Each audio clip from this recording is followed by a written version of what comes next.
Was it possible to have joy despite You know, pain? And I I just know it wonder, is, Kevin, and I do not here speak from experience. I'm not saying, oh, I have had joy in the midst of pain, but there are plenty of wonderful saints who have. I think, for example, of the story of Mabel that Tom Schmidt relates. And that I share in some of my talks on the problem of evil and suffering. A woman who was blind, almost totally deaf, left alone and strapped into a wheelchair in a nursing home with no one to talk to.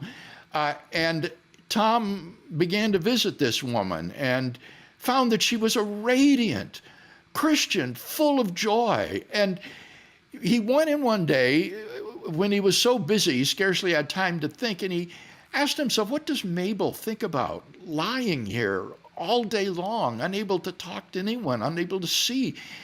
And he went and asked her, he says, Mabel, what do you think about all day long as you lie here? And she said, I think about my Jesus. And Tom said, I thought how difficult it is for me to think about Jesus for just even 5 minutes. And I said to her, well, what do you think about Jesus? And she said, I think how good he's been to me. I've had a pretty good life, you know. And then she began to sing a hymn about how Jesus is my life, my joy, my all.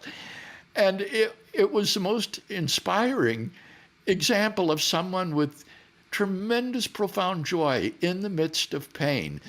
And Tom reflected that here was a woman who, in the midst of her suffering, unable to speak, unable to move, unable to talk to anyone, had incredible power.